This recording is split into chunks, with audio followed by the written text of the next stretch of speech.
Então, bom dia, eu sou o Jefferson, do programa de pós-graduação da PUC-PR.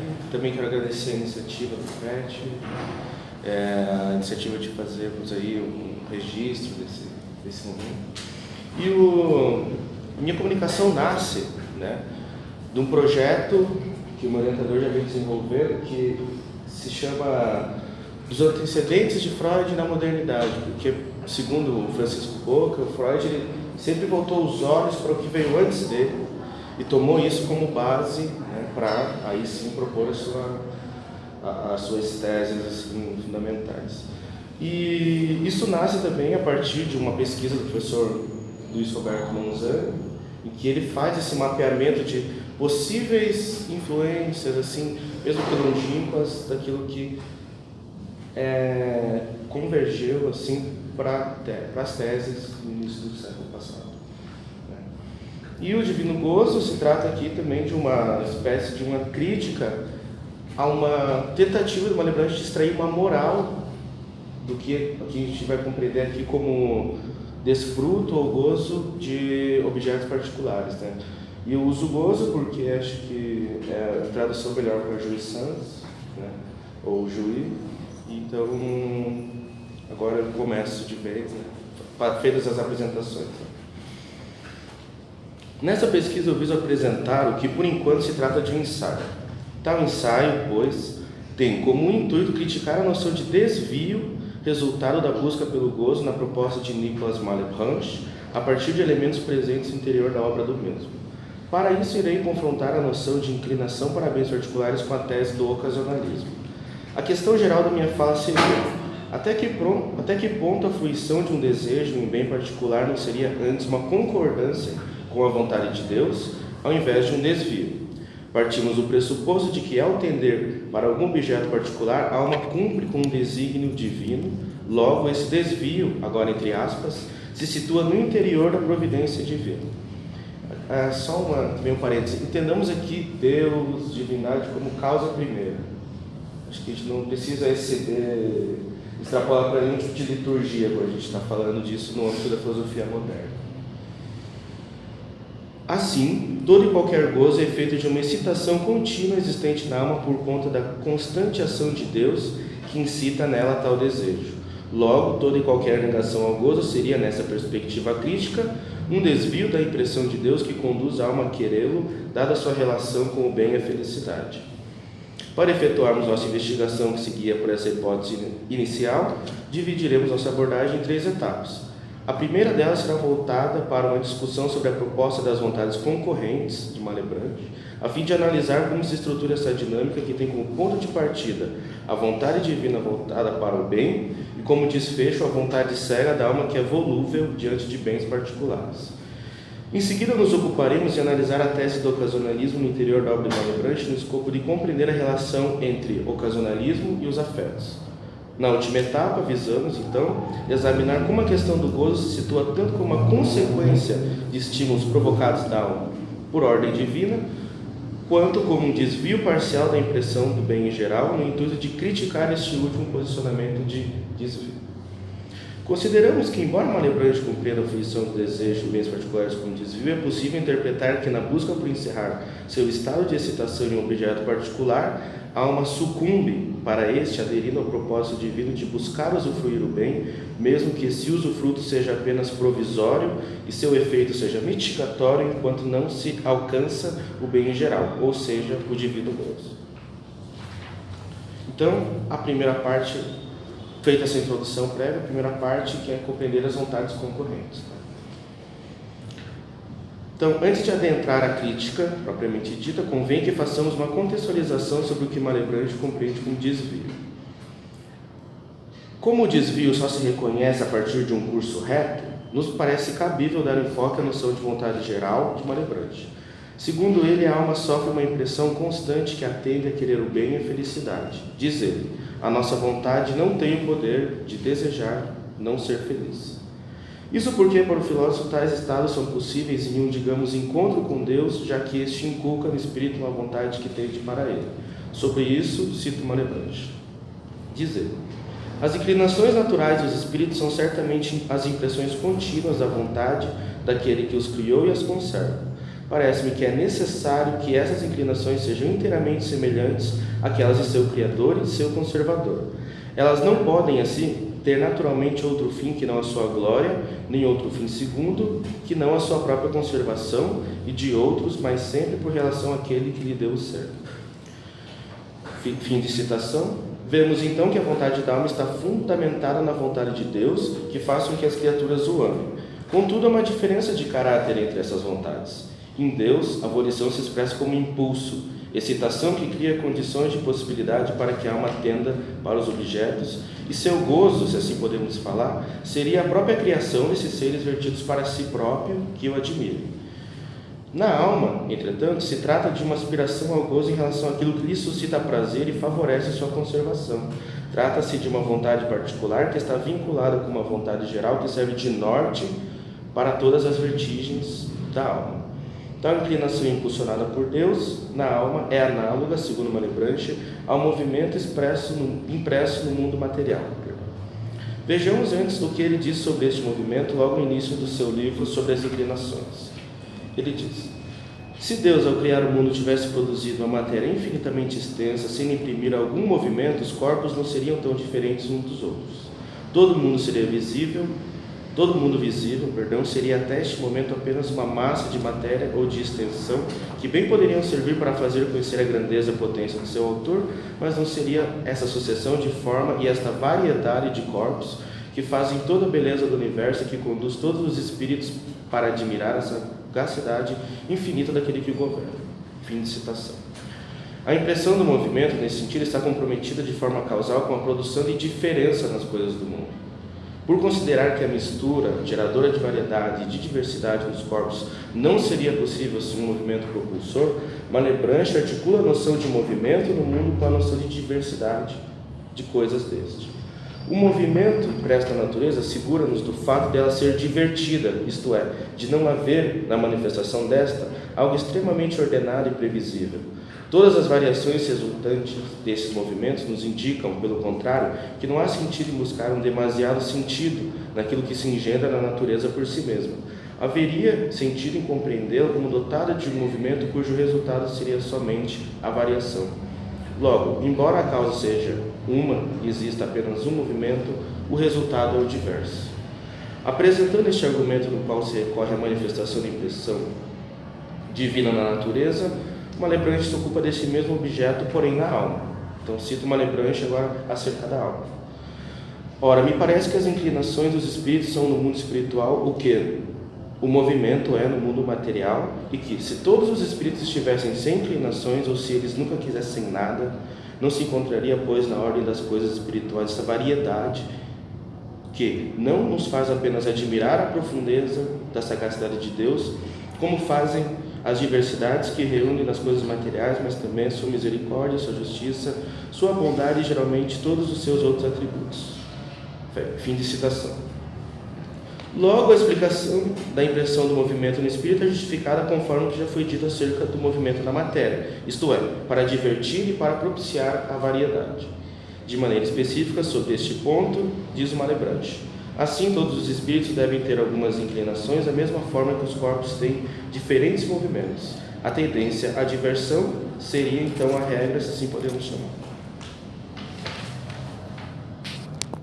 Contudo, não é assim que se procede no caso da alma se nos fiarmos uma primeira descrição dessa tendência ao diverso apresentada por Malebranche, no capítulo dedicado aos sentidos, na sua primeira obra, que é A Busca da Verdade.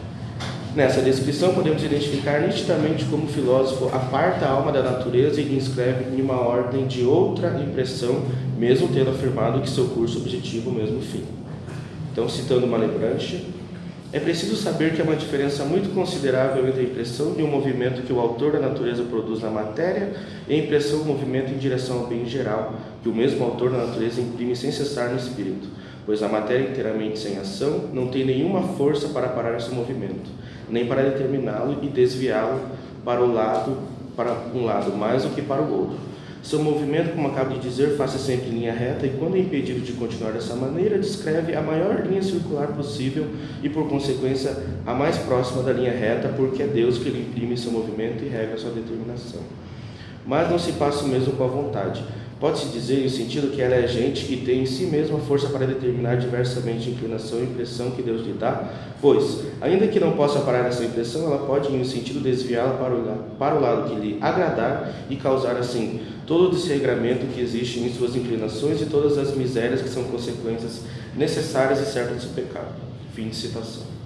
Notamos, a partir disso, além de uma acentuada carga moral de Malebranche, uma proposta sobre desvio que, embora tenha fundamento, se considerarmos do ponto de vista teleológico, torna-se infundada se voltarmos o nosso olhar para os fatores que estão comprometidos com o desvio de maneira causal. Ou seja, se tomarmos em consideração o fato de que, no caso hipotético da tendência para o lado que lhe agrada, houve uma perversão por parte do espírito no tocante à finalidade que lhe foi traçada, é possível assegurar que o raciocínio malebranchiano sobre desvio é plausível. Todavia, se mirarmos o fenômeno do desvio a partir da sua causa, veremos que a alma incorre em tal ação em decorrência da ausência de alternativas, dada a sua condição limítrofe. Vejamos como isso se procede e tenhamos em mira o nosso objeto pela causa a partir da leitura dos afetos pautada na tese do ocasionalismo. Vimos aqui então que ele compreende que essa impressão nos tende para a variedade, mas ao mesmo tempo ele quer dizer que isso é um desvio, que isso é um pecado, e a minha crítica vai se voltar a essa carga moral que ele tenta colocar nesse desvio. Então agora sobre o ocasionalismo e os afetos. Tem 6 minutos. Okay. Não vamos conseguir terminar. Bom, você quer então? Não, eu vou resumir aqui então. Tá. Né?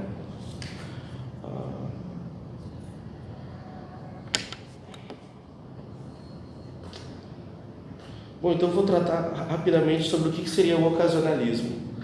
O ocasionalismo seria pensar que existe apenas uma causa e que as circunstâncias mudanças são ocasião para a efetivação de uma ação divina.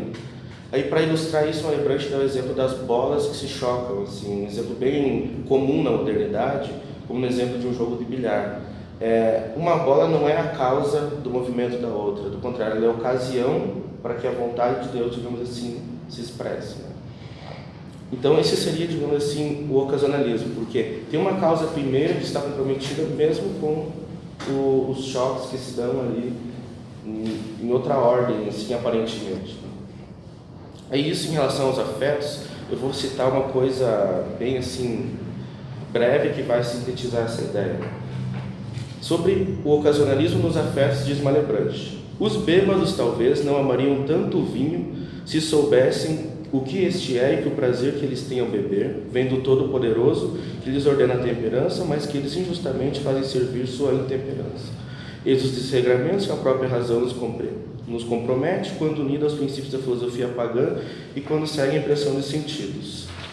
Aí, além disso, ele também tem outra citação em que o prazer é uma ocasião para a execução, assim, dessa ação de Deus na alma, em que ele diz que é verdade que a razão não ensina que seria preciso adorar cebolas, usar os porós, por exemplo, como a soberana divindade, porque eles não podem nos tornar inteiramente felizes quando os temos, ou inteiramente infelizes quando não os temos. O que ele quer dizer aqui é que na presença desses corpos, seja o vinho, seja o água, ou qualquer outra coisa prazerosa, é uma ocasião para que Deus suscite um prazer.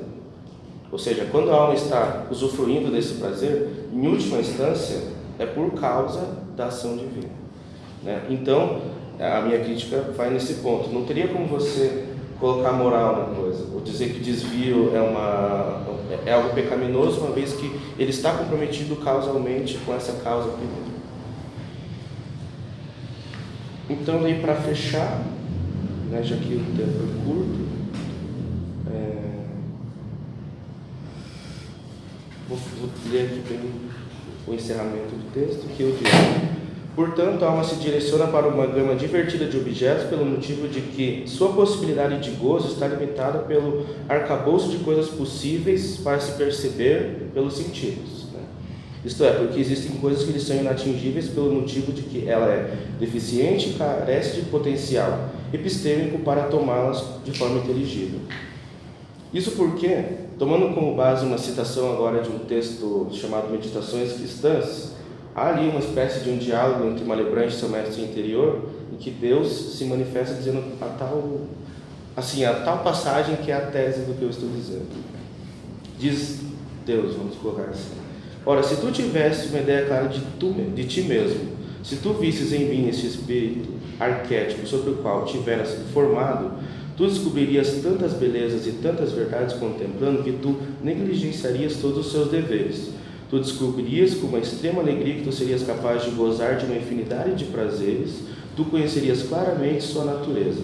Você as compararia sem cessar entre elas, descobriria as verdades que te parecem tão dignas de tua aplicação, que absorvido na contemplação do teu ser, pleno de si, de tua grandeza, de tua nobreza, de tua beleza, tu não poderias mais pensar em outra coisa. Então, para fechar a minha tese, pensamento, é por isso que é um gozo divino. Assim. Nós estamos numa condição de limite para ter um conhecimento das coisas mundanas, ou seja, o que é o melhor para mim, o que suscita mais prazer. Então, o desvio seria, em última instância, cumprir com a regra, porque uma vez que a gente não sabe qual é esse objeto que vai saciar de uma vez por todas, a gente vai deslocando para outras coisas mais assim presentes e na ordem da nossa potencialidade. Essa seria... Desculpe, não deu para mim.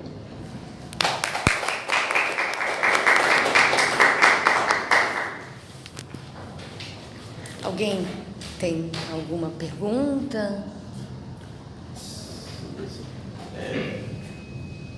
Pelo decorrer aí que você disse, me parece, pelo menos no primeiro princípio, parece que o Malebranche entende a gente meio como marionete de Deus, assim, vamos dizer assim, né? Uma espécie disso. E isso é uma pergunta que eu sempre faço para você quando a gente está em alguns lugares. Aí, se tratando de um filósofo cristão nesse período, como é que o Malebranche vai explicar, sei lá, essa ideia? Onde entraria o livre-arbítrio nesse problema? Se ele entra, se não entra, daí eu ponto dizer que o Malebranche é determinista ou não. Eu queria saber isso. Se é de fato que eu entendi, a gente meio que marionete da causalidade divina, da vontade de Deus, vamos dizer assim. Você quer fazer uma pergunta depois? Eu entendi exatamente o oposto disso. Olha só, o que Claro que, como está o problema do livre-arbítrio agostiniano, eu concordo contigo, não tem mais problema entre bem e mal. Mas você começou falando que o Deus na modernidade é o mesmo. O Deus que se apresentou no Spinoza e Nietzsche, que não é o Deus da modernidade. Porque eu fiquei todo tempo esperando você fazer o gancho com a ideia de gozo na psicanálise. Até se puder falar sobre isso, porque tanto Freud quanto Lacan tem a conta da instituição de Deus moderno, Deus cristão, os motivos dos padres psicanálise existe. O Deus que frustra, o Deus que castra, tal. E esse é um Deus que abre prazeres e que meio que tira a moral de jogo, não é isso? Então, se não tem moral, não tem escolha entre bem e mal, tem livre-arbítrio. O livre-arbítrio deixa de ser um problema. Eu nunca li o Malebranche, eu sei por um professor que o Spinoza era leitor mesmo do Malebranche. Parece que o Voltaire também. Então eu queria saber como é que fica essa relação entre esse gozo desse Deus permissivo em relação ao Deus castrador, pensando no psicanálise. Ok. Então, primeiro, vou responder a do Arion e eu parto para a sua questão. É uma marionete assim, que qualquer prontificação da alma está comprometida causalmente com Deus. Nesse sentido é marionete. Eu acho que se existe um livre-arbítrio, aí seria em apurar os modos de obter esse gozo. Assim, tanto que ele tem exemplos refinados, vinho, alho poró, assim, aquela excitação vai sempre existir, uma vez que é uma tendência de Deus que faz com que a alma queira sempre o bem. Aí talvez a gente entre na questão do Deus castrador.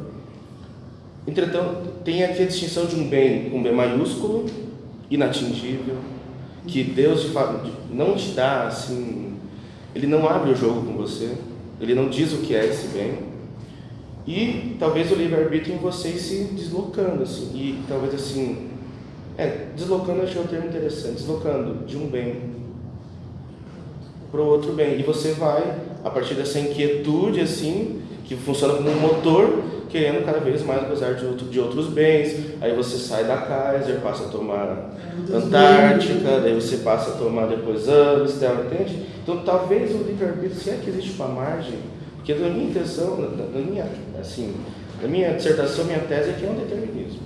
Assim, eu já até apresentei isso. Mas na minha, assim, é um livre-arbítrio velado, assim. Mas é porque você fala em vontade.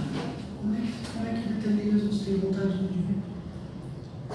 É que o seu campo de usufruto é muito limitado. Existe. Acho que é aí que está, de fato, o choque em questão. Existe esse livre-arbítrio em deslocar, mas você vai estar sempre comprometido com uma determinação, em querer o bem. Eu não posso querer não ser feliz. Acho que aí existe uma determinação. Então, acho que uma lembrança a gente coloca bem diante desse choque mesmo, de possíveis leituras, assim. Mas você está tendido a querer ser feliz. Não tem escolha a respeito disso. E o castrador seria esse Deus que não revela as coisas, porque senão você não vai cumprir os seus deveres. Dessa última citação que eu coloquei aqui, deixa eu ver se eu encontro aqui.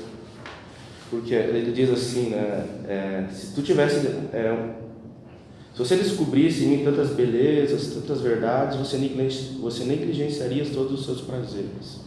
Aí a gente vê a noção de castração, ou seja, eu vou limitar você a um campo de sentido, porque senão você não vai... Explode. Você explode. Mas acho que a ideia era essa mesmo, suscitar esse tipo de debate aqui. Então eu vejo uma determinação nesse sentido, você não pode escolher não ser feliz.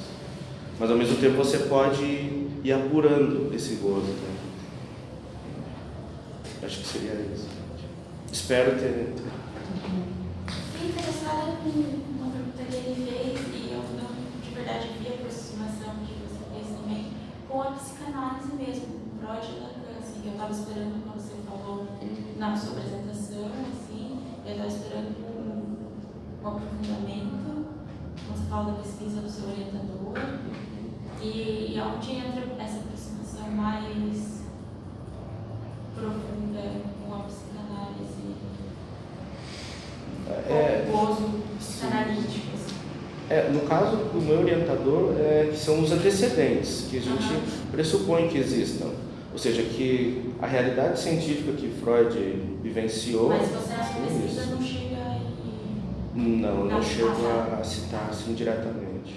Mas assim, tem noções que são muito semelhantes com a questão da transferência, de coisas desse tipo. Assim. Tem uma pegadinha nessa história. Tem um gozo, ele entra na psicanálise pelo Hegel. Quem vai buscar isso no Hegel é o Lacan. O Freud não fez isso. Você não encontra a palavra na pensa do Freud. Se encontra muito casualmente. Então, Freud, isso é satisfação. Satisfação. E o Lacan vai marcar uma diferença entre o que é gozo e satisfação. O problema que você está apontando, me parece que está traduzir em termos de psicanálise, é de pulsão e gozo. E é meio que parece que Deus é um motor pulsional. E o gozo seria a satisfação sempre parcial que a gente pode de alguma coisa, nunca completa. Quando ela é completa, ela é morte. Isso. Por isso daí, parece que talvez aí o Alegrande. Então vou... Mas estou chutando muito, sim. Não, mas eu vou anotar a sua recomendação, sim. Talvez se aproxime muito mais com isso. Mas no nosso programa lá, a gente não chega na nossa escrita ou prática de pesquisa, tratar da psicanálise em si, mas sim do que possivelmente antecedeu, assim, com base também em outras pesquisas como o professor Monzani. Assim.